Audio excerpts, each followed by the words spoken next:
신약 성경에는 4개의 복음서와 하나의 역사서, 그리고 21개의 서신서, 그리고 하나의 예언서가 있습니다. 이것이 신약 성경 모두 27권의 책이지요. 그 중에서 4개의 복음서는 3개가 복음서가 4개라 그랬는데 그 중에 3개는 비슷한 내용을 가지고 있습니다. 비슷한 관점에서 기록을 하고 있어요. 그래서 이것을 공관복음이라고 이야기합니다. 비슷한 관점을 가진, 공통된 관점을 가진 복음서다 해서 공관복음이라고 하고, 마지막 4번째는 요한복음입니다. 그래서 복음서는 이렇게 공관복음과 요한복음 이렇게 4개로 구성이 되어 있어요. 이 3개의 복음서는 마태복음, 마가복음, 누가복음 이렇게 되어 있죠. 그래서 모두 4개의 복음서가 마태, 마가, 누가, 요한복음 이렇게 됩니다. 마태복음이라고 하는 것은 마태라는 사람이 기록한 복음서입니다. 그러니까 복음서는 그 책을 기록한 사람의 이름으로 보통 되어 있어요. 그러니까 마태복음의 경우에는 기록한 저자가 마태라는 사람이겠죠. 마가복음의 경우에는 마가가 기록을 했기 때문에 마가복음이라고 부르죠. 누가복음의 경우에는요, 누가 기록을 했을까요? 누가 기록했다고요? 누가가 기록을 했어요. 요한복음의 경우에는 요한이라는 사람이 기록을 하게 됩니다. 우리는 이제 이번 주부터 마태복음을 이제 보게 되는데요. 마태복음은 마태라는 사람이 기록한 복음입니다. 마태는 세리였지만은 나중에 예수님의 부르심으로 제자가 된 사람입니다. 세리였다가 예수님을 만남으로 그가 제자가 되었다는 것입니다. 마태라는 말은 여호와의 선물이라는 뜻을 가지고 있습니다. 참 좋은 이름이죠. 하나님의 선물이라는 거예요. 하나님은 저에게 미스테리 투성입니다. 하나님은 우리 사람들에게 선물을 주십니다. 그 중에서 가장 큰 선물이 뭐냐 하면은 구원이라는 선물, 예수 그리스도를 주시고요. 그리고 그 예수 그리스도와 함께 구원이라는 선물을 우리에게 베풀어 주십니다. 이 마태라는 이 사람은 유대인인데 레위 지파에 속해 있는 사람이에요. 마태의 원래 이름은 레위라고 부릅니다. 그러니까 사실은 레위라는 이름이 있었고, 그리고 일반적으로 사람들에게 불려질 때에 마태라고 하는 이름으로 불려졌다는 것입니다. 레위라는 말은 연합이라는 뜻이지요. 이 레위라는 말은 원래 아브라함의 자손 중에 야곱이라는 사람이 있었어요. 이 야곱에게는 12명의 아들이 있었는데 12아들은 각각 그 이름을 따른 부족의 족장이 되었습니다. 제일 큰 사람이, 제일 장자가 르우벤이었고요. 그 다음이 시몬, 그 다음이 레위, 그 다음이 유다, 이렇게 해서 12명의 아들이 있었습니다. 그러니까 이 레위라고 하는 사람은 야곱의 몇 번째 아들이냐 하면은 3번째 아들이 바로 레위인 것이지요. 그리고 이 야곱의 12아들을 통해 가지고 지파들, 부족들이 생겨나게 됩니다. 특히 하나님은 이 레위 지파에게 하나님을 섬기는 제사장의 직분을 맡겨주십니다. 그래서 레위 지파는 나중에 이스라엘 가운데서 하나님을 섬기는 제사장 지파가 됩니다. 하나님의 일을 하는 지파들이었죠. 그래서 하나님은 다른 지파들에게는 유업을 주십니다. 땅과 함께 유업을 막 주시는데 레위 지파에게는 유업을 주지 않으세요. 너희에게 유업은 나 하나님이 너희의 유업이다 라고 하시면서 어떤 재산이라든지 이런 것들을 불릴 수 있는 어떤 방법을 주지 않으십니다. 대신에 다른 지파 사람들이 하나님을 섬기기 위해서 가지고 오는 그 재물들을 취해서 그것으로 생계를 유지하도록 했던 것이지요. 그런데 이스라엘 백성들이 하나님을 잘 섬길 때에는 그런 제물들을 가져와서 하나님께 예배를 하고 그로 말미암아 이제 부산물들을 얻어서 생계를 이어갈 수 있었지만은, 만약에 이스라엘 백성들이 하나님을 잘 섬기지 않을 때는 어떻게 될까요? 그때는 이 사람들이 먹고 살 수가 없는 거예요. 생계를 유지할 수가 없게 됩니다. 그러면은 이 사람들이 하나님을 섬기는 길에서 떠나게 되었어요. 하나님을 섬기는 길에서 떠나가지고 이제 스스로 먹고 살 것을 찾아 구하기 시작하는 것이죠. 그래서 이것이 이스라엘의 타락은 곧 제사장 지파의 타락으로 연결되게 되는 것입니다. 이스라엘 백성들이 하나님을 떠나는 것은 레위 지파를 생계를 위협하는 것이 되었고, 결국 이들은 타락할 수밖에 없게 된 것입니다. 마태라는 사람이 레위 지파 사람이었다라고 이야기를 했는데요. 그는 그러니까 하나님을 섬기는 제사장 지파에 속해 있었던 사람이었다는 것입니다. 그런데 이 마태가 무슨 일을 했다고요? 하나님을 섬기는 제사장의 지파에 속해 있으면서도 다른 일을 하고 있었다는 것을 이제 이야기를 합니다. 그 사람이 하고 있었던 일이 세리라는 일이었죠. 세금을 거둬들이는 일이에요. 그 일을 하고 있었다는 것은 이스라엘 백성들이 하나님을 제대로 섬기지 못하고 있었다는 것입니다. 그래서 생계를 찾아서 다른 직업을 구했다 하는 의미가 되는 것이죠. 그러니까 마태라는 이 사람이 사역을 할 때, 일을 할 때에, 세리로 있을 때에, 그때는 이스라엘 백성들이 하나님을 떠나고 하나님을 제대로 섬기지 못하고 있던 시기였다는 것입니다. 당시에 이제 세리라고 하는 사람들은 로마 정부가 있어요. 로마가 그 당시에 세상을 다스리고 있었는데 아주 거대한 이제 초강대국이었죠. 그 당시에 이 로마 정부에서 각 지역마다 다스리는 사람들을 두었습니다. 분봉왕이라고 이야기를 하기도 하는데, 그런 사람, 분봉왕이라든지 총리라든지 이런 사람을 두어서 그 지역을 다스리게 했습니다. 그래서 이 세리는 당시에 로마 정부에서 부과한 세금을 거둬들이는 일을 하는 사람들이었어요. 그래서 자기가 있는 지역에 가서 다른 사람들의 그 세금을 걷어가지고 로마 정부에 바치는 일을 했습니다. 마태는 바로 그와 같은 일을 하는 사람이었던 것이죠. 자, 그러니까 이제 그렇게 세금을 바치고 나면은 정부로부터 무엇을 받을까요? 월급이라고 하는 것을 받습니다. 그것을 녹이라고 이야기하죠. 녹. 한국말로는 녹이라고 이야기합니다. 그래서 녹 혹은 녹봉, 정부의 녹을 받는 사람으로서 뭐 이런 이야기를 해요. 그게 이제 관리였다는 것이지요. 공무원이라는 것입니다. 자, 로마는 그래서 예루살렘을 비롯한 이런 유대 지역에서 세금을 거둬들이기 위해서 이런 세리들을 두었죠. 유대 지역에 있던 사람들에게 세리는 자신을 괴롭히는 로마인의 하수일 뿐이었습니다. 세금을 걷어가지고 로마 정부한테 갖다 주니까 저 사람들은 역적이다 라고 생각을 했던 것이죠. 또 이 사람들이 세금을 걷어가지고 로마 정부에 바칠 때에, 예를 들어서 10이라는 세금을 이제 거둬들여야 된다면 이 사람들이 10이라는 세금만 받아들이지 않습니다. 더 많이 거둬들여요. 그래가지고 정해진 양만큼만 정부에다가 내고 나머지는 자기의 것으로 착취를 했어요. 자기의 것으로 남겨버렸습니다. 그러다가 보니까 이 세리들은 돈은 많이 거둘 수 있었지만은 다른 사람들로부터 저 사람 저거는 매국노야, 자기 배만 불리는 사람이고, 그리고 다른 로마 정부를 위해서 일하는 사람이지 자기 민족을 위하는 사람이 아니야 라고 여겨졌던 것이지요.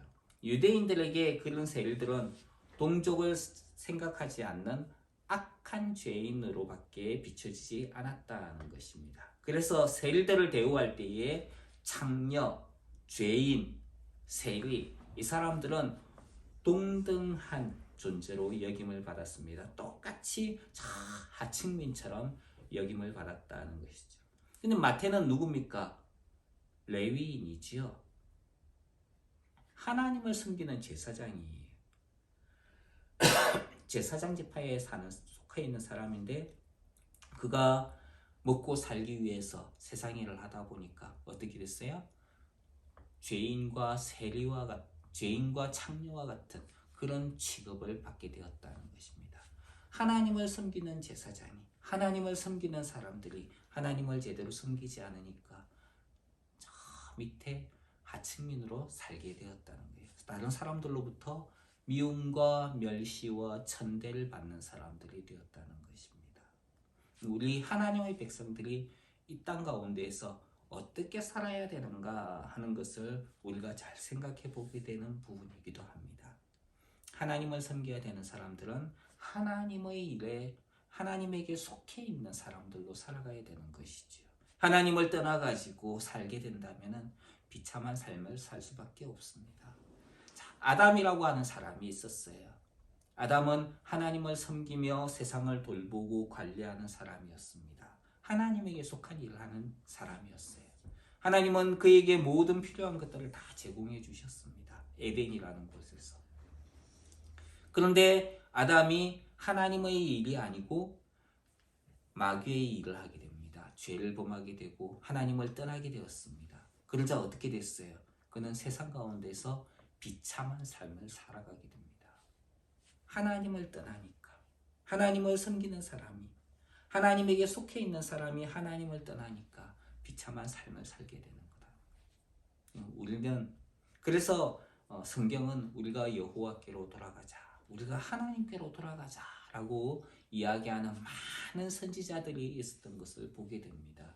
우리가 하나님께 돌아갈 때 하나님은 우리를 회복시켜 주시는 것이죠. 우리가 하나님께로 돌아가기 위해서 우리가 먼저 해야 될 것은 하나님을 알아야 된다는 것이죠. 그래서 우리가 하나님을 알고 하나님께로 돌아가는, 하나님에게 붙어있는, 하나님에게 속해 있는 사람으로 살아가길 주님의 이름으로 축원합니다. 마태는 레위 지파에 속한 사람으로 하나님을 섬기는 사람이어야 됐습니다. 그런 그가 하나님의 사람을 세우는 것보다는 동족으로부터 자신의 유익을 쫓는 죄인의 신분으로 낙인을 받고 있었습니다. 어느 날 세관을 지나가던 예수님은 그런 마태를 보셨어요. 그리고 나를 쫓아라 라고 이야기하셨습니다. 이것이 예수님과 마태와의 첫 만남이었어요.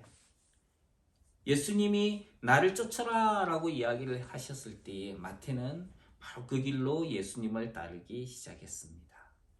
예수님께서 마태를 찾아오셔서 마태를 부르셨다는 것은 하나님의 사람으로 잃어버린 내 백성을 다시 불러들이는 하나님의 사역인 것을 보게 됩니다.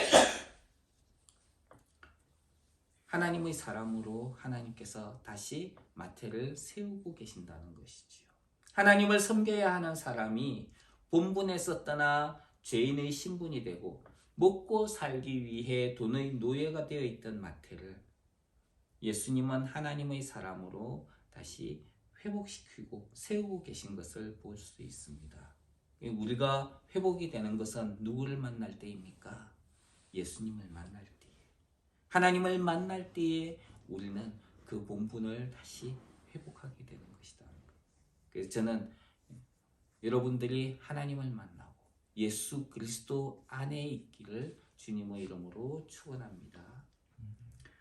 레위인이지만은 세리로서의 삶이 마태에게 과연 자랑스러운 것이었을까? 세상적으로 보면 부러울 것이 없는 그런 존재일 수 있습니다. 하지만은 하나님 앞에서 마태의 삶은 비참하고 처참한 삶이었습니다. 마태에게 세리로서의 삶은 결코 자랑스러운 삶은 아니었다는 것이지요. 그런데 그런 마태가 자신의 부끄러운 과거를 드러냅니다. 예수님께서 길을 가다가 세리였던 나 마태를 만나 주셨어. 자기가 세리였다는 것, 자기가 죄인이었다는 것, 인정받지 못하는 사람이었다는 것을 마태가 드러내고 있어요. 우리의 부끄러운 과거는 보통 어떻게 하고 싶습니까? 숨기고 싶어요. 그런데 마태는 어떻습니까? 나는 그런 사람이었어. 나는 정말 천민이었어. 그걸 드러내고 있어요. 난 세상에서 부끄러운 삶을 살았어. 죄인 중의 괴수였어.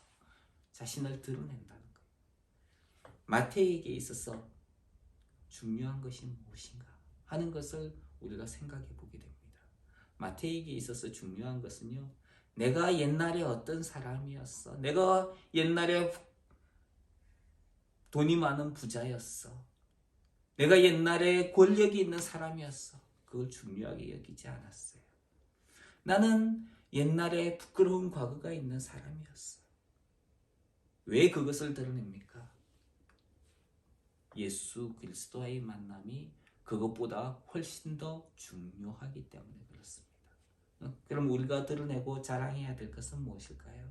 내가 얼마나 힘이 센지, 내가 얼마나 능력이 있는지, 내가 얼마나 일을 잘하는지, 그런 것들을 갖다가 드러내는 것이 아니라 예수 그리스도를 드러내고 예수 그리스도를 자랑하는 삶이 되어야 된다는 것입니다. 그래서 그리스도로 자랑하는 저와 여러분이 되길 주님 이름으로 축원합니다. 사도 바울은 사람들 앞에서 자랑할 것이 정말 많은 사람이었습니다. 그는 자신에 대해서 이야기할 때에 내가 8일 만에 할례를 받고 이스라엘의 족속이요 베냐민의 지파요 히브리인 중에 히브리인이요 율법으로는 바리새인이요 열심으로는 교회를 핍박하고 율법의 의로는 흠이 없는 자로다. 이렇게 바울은 자신을 자랑했습니다. 하지만은 이렇게 자랑할 수 있지만은 바울은 뭐라고 이야기하느냐 하면은 그러나 무엇이든지 내게 유익하던 것을 내가 그리스도를 위해서 다 해로 여긴다. 다른 말로 하면 내가 그것들을 다 똥처럼 생각한다라고 이야기를 합니다. 왜? 나에게 있어서 가장 중요한 것은 예수 그리스도를 아는 지식이 가장 고상하기 때문이다. 무엇이 제일 중요하다고요? 무엇이 중요하다고요? 예수 그리스도를 아는 지식. 예수 그리스도를 아는 것이 제일 중요하기 때문입니다. 그래서 내게는 우리 주 예수 그리스도의 십자가 외에 결코 자랑할 것이 없다라고 이야기를 합니다. 그리스도로 말미암아 세상이 나를 대하여 십자가에 못 박히고 내가 또한 세상을 대하여 그러하니라 라고 바울은 이야기를 합니다. 그래서 그는 예수님을 자랑스러워했습니다. 오늘날 우리도 예수 그리스도를 자랑하고 예수 그리스도를 찬양하며 예수 그리스도를 높이고 예수님을 가장 귀하게 여기며 자랑하기를 주님 이름으로 축원합니다. 예수님과 세리 마태의 만남에서 하나님을 섬겨야 하는 인간이 세상의 유익을 쫓아 타락한 모습을 보게 됩니다. 그리고 그런 인간을 회복하기 위해서 찾아오신 우리 하나님을 만나게 됩니다. 예수님은 잃어버린 하나님의 사람을 찾아오셨습니다. 그리고 그 사람들을 다시 회복하기 원하시는 분이십니다. 예수님의 제자가 된 이후에 마태는 이전의 삶으로 돌아가지 않았다는 것을 보게 됩니다. 마태가 세리의 일을 했었어요. 세리의 일은 뭐 하는 사람입니까? 돈을 관리하는 사람입니다. 그런데 예수님을 따르는 제자가 된 이후에 그는 더 이상 자기가 잘 하던 세리의 일을 하지 않았던 것을 볼 수 있습니다. 오히려 세리와 관련되어 있는 돈이라고 하는 그 부분하고 완전히 멀리 떨어져 있는 돈과 관련된 일을 더 이상 하지 않는 것을 보게 됩니다. 예수님의 12제자 중에 이제 예수님을 후원하는 사람들이 많이 있었어요. 그런데 돈을 관리하는 일은 마태가 제일 잘할 수 있는 일이었습니다. 그런데 마태는 그것을 하지 않았어요. 누가 합니까? 그것을 가룟 유다가 맡아서 하게 됩니다. 아예 마태는 돈 관리, 자기가 옛날에 하나님을 떠나서 섬기던, 떠나서 일을 하던 것으로부터 완전히 결별했던 것을 볼 수가 있습니다. 이전에 행했던 것을 부끄러워하며 다시는 그 일을 하지 않았다는 것이죠. 마태는 하나님께서 맡겨주신 것을 회복하고 더 이상 세상의 것을 하지 않고 예수님을 섬기는 일을 하였던 것을 보게 됩니다. 진정한 회개라고 하는 것은 이전의 삶으로 돌아가는 것이 아니라 그 일에서 떠나서 하나님께서 원하시는 삶을 사는 것이라는 것을 보게 됩니다. 예수님의 제자로 마태는 이 마태복음이라고 하는 성경을 기록하게 됩니다. 마태가 사역하던 교회는 주로 유대인들로 구성되어 있었다고 합니다. 그래서 이 하나님 나라라는 표현이 보통 공간복음의 같은 내용의 하나님 나라라고 나오는데 유대인들은 하나님이라는 단어를 사용하는 것을 경외감을 가지고 있었기 때문에 잘 사용하지 않았어요. 그래서 하나님 나라 대신에 천국이라는 단어를 사용합니다. 이와 같이 이 마태는 유대인들이 잘 이해하고 또 복음을 잘 접근할 수 있도록 그렇게 복음서를 기록을 했습니다. 우리가 다른 사람들에게 복음을 전할 때에도 이것은 우리가 생각해 봐야 될 거예요. 다른 사람들의 입장에서 복음을 설명하는 것이죠. 특히 마태복음의 경우에는 유대인들이 복음을 잘 이해할 수 있도록 하기 위해서 기록을 했기 때문에 구약 성경의 내용을 잘 알고 있다면 마태복음을 이해하는 데 큰 도움이 될 수 있습니다.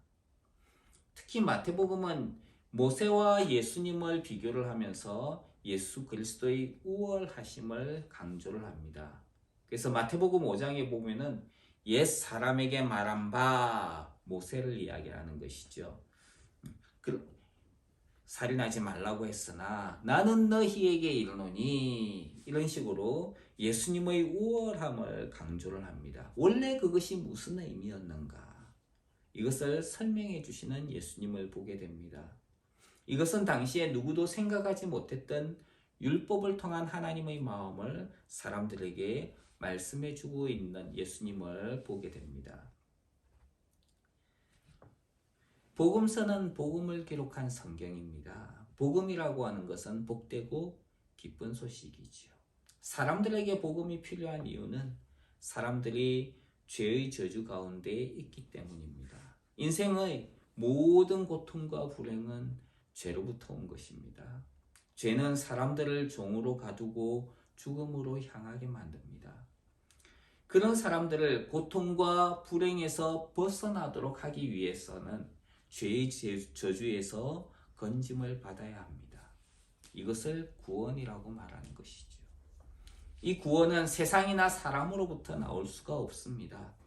죄의 저주에서부터의 구원은 오직 하나님으로부터 와야 되는 것이지요. 하나님은 사람들을 죄의 저주에서 구원하시기 위해서 예수 그리스도를 이 땅에 보내셨습니다. 그 예수님께서 우리를 구원하시는 분이시죠. 그래서 예수님을 구원자라고 이야기를 합니다. 이것이 복음입니다. 복음은 사람들이 만들어낸 생각이나 사상이 아니라 우리를 구원하기 위해 이 땅에 오신 하나님의 아들 예수 그리스도가 복음입니다. 복음서는 우리의 구원자이신 예수 그리스도에 대해서 기록해 놓은 성경이지요. 그래서 하나님은 마태복음을 통해서 마태가 전하는 예수 그리스도를 우리가 더 깊이 알기를 원하십니다. 그래서 이 마태복음을 통해서 예수 그리스도를 알고 하나님의 뜻을 알고 하나님을 알게 되기를 원하시는 것이지요. 마태복음은 모두 28장으로 구성되어 있습니다. 다른 복음서들에 비하면은 장의 수는 상당히 많아요. 마태복음이 28장, 마가복음이 16장, 누가복음은 24장, 요한복음은 21장. 장수로는 마태복음이 제일 많습니다. 하지만은 분량상으로는 누가복음이 제일 많다고 그럽니다. 이 마태복음은 약속된 하나님 나라와 그 하나님 나라의 왕으로 오신 예수 그리스도, 우리와 함께 하시는 예수 그리스도에게 초점을 맞추고 있습니다. 특히 마태복음을 시작하면서 보면은 아브라함과 다윗의 자손 예수 그리스도의 계보라 이렇게 시작하는 것을 보게 됩니다. 성경에는 많은 족보가 등장을 하지요. 아담의 후손, 노아의 후손, 아브라함의 후손에 대한 그런 것들이 많이 등장합니다. 족보가 등장하는 것은 이전 세대를 마무리하고 그리고 새로운 세대를 소개할 때입니다. 보통 성경에서 벌어지는 사건의 이제 큰 변화가 일어날 때 족보가 등장하는데요. 이 족보에는 사람들의 이름이 많이 기록이 되어 있습니다. 그런데 그것을 보다가 보면은 생소한 사람들의 이름을 보면은 이게 나와 무슨 상관이 있지? 그런데 그 중에서 내가 아는 이름이 나왔다 그러면 나 이 사람 알아 하고 좋아라 합니다. 하지만은 모르는 사람이 나오면 재미없는 사람, 이 사람 이름 왜 적어놨지? 하고 지나가는 경우, 외면하는 경우도 많이 있죠. 그래서 성경을 읽다가 사람들의 이름이 등장하면 재미없는 부분으로 여기고 무시하는 경우도 많이 있죠. 마태복음도 족보의 이야기로 시작을 하고 있습니다. 그래서 성경을 처음 읽는 사람들에게는 많은 어려움을 가져다 주는 성경 가운데 하나지요. 하지만은 이 족보를 통해서 언약과 구원의 여정을 이끌고 계신 하나님의 섭리를 우리는 보게 됩니다. 마태복음은 아브라함과 다윗의 자손 예수 그리스도의 계보라 이렇게 시작을 합니다. 자, 1장 1절에 있는 말씀 한번 읽을까요? 1장 1절. 자, 시작. 아브라함과 다윗의 자손 예수 그리스도의 계보라. 개역 한글 성경에서는 아브라함과 다윗의 자손 예수 그리스도의 세계라 이렇게 이야기를 시작합니다. 계보라는 말은 기원이라는 말입니다. 이 말은 역사 속에서 실제로 일어났던 사건을 가리키는 것이지요. 계보라는 말은 창세기를 가리킬 때에도 사용을 합니다. 창세기를 영어로 뭐라 그러죠? 제네시스라고 이야기를 하죠. 요즘 차 이름 보면 제네시스라고 나오는데 창세기를 제네시스라고 이야기를 하는데 이 마찬가지로 게네세우스라고 하는 헬라어에서 온 말이에요. 게네세우스라는 말이 계보라는 뜻입니다. 그래서 시작 혹은 기원을 의미하는 말인데 아브라함과 다윗의 자손 예수 그리스도의 계보다 하게 되면은 아브라함과 다윗의 자손 예수 그리스도의 기원에 대해서 그리고 그 실제로 일어났었던 일에 대해서 기록한 책이다 하는 의미가 됩니다. 어떤 사람들은 성경을 단순히 소설과 같이 문학 작품으로만 보는 경향이 있습니다. 성경의 이야기를 누군가가 지어낸 이야기로 치부해버리는 경향도 가지고 있습니다. 하지만은 계보라는 말에서 이것은 만들어진 이야기가 아니라 실제로 존재했던 증거다라고 선포되고 있고 있다는 것을 보게 되는 것이지요. 베드로 사도는 이 복음에 대해서 이야기하기를 우리 주 예수 그리스도의 능력과 강림하심을 너희에게 알게 한 것이 공교히 만든 이야기를 쫓은 것이 아니다 라고 말합니다. 그러면서 우리는 그의 크신 위엄을 친히 본 자다 라고 하면서 자신이 증인이다 라고 이야기를 하고 있습니다. 계보라는 말이 처음 사용된 것이 창세기라고 했는데요. 그게 보면은 창세기 2장 4절에 이렇게 이야기를 하고 있어요. 여호와 하나님이 천지를 창조하신 때에 천지의 창조된 대략이 이러하니라. 여기에서 대략이라고 하는 말은 이 말이 이제 계보라는 단어하고 같은 단어예요. 좀 더 상세하고 구체적인 사실을 가리킬 때에 사용됐다는 것이죠. 예수 그리스도의 계보라고 할 때 마태복음은 예수님에 대해서 좀 더 상세하고 구체적인 그리고 실제로 있었던 팩트, 사건을 처음부터 기록한 성경이라는 것입니다. 그래서 창세기를 비롯한 성경들을 보면은 여러 족보가 등장하는 때에는 시대가 마무리되고 새로운 이야기를 이끌어갈 때에 족보가 등장한다고 이야기를 했습니다. 그렇다면 마태복음의 첫 부분에서 이 계보가 등장하는 이유는 새로운 시대가 왔다 하는 것을 의미합니다. 예수 그리스도의 등장은 옛시대인 구약이 끝이 나고 새로운 언약의 시대가 도래했다는 것을 선포해 주는 것이지요. 진실로 예수 그리스도와 함께하는 인생은 부끄러운 과거가 끝이 나고 새로운 삶을 향해 나아가는 복되고 위대한 삶인 것입니다. 그래서 저는 여러분이 예수님과 함께하는 위대한 삶 그리고 아름다운 삶을 살아가기를 주님의 이름으로 축원합니다. 기도하겠습니다. 하나님, 우리를 죄의 저주에서 구원하시기 위해서 하나님께서 그 아들 예수 그리스도를 보내주셨습니다. 이것은 단순히 만든 이야기가 아니라 실제로 하나님으로부터 그 기원이요. 그리고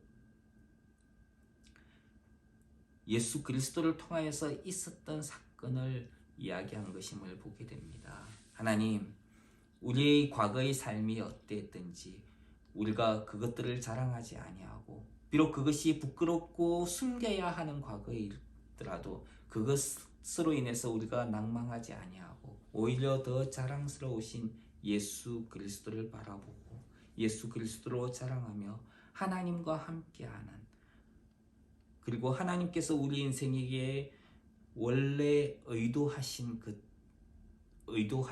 삶을 살아가는 우리 귀한 하나님의 권속들로 살아가게 하옵소서. 예수님 귀하신 이름으로 기도합니다.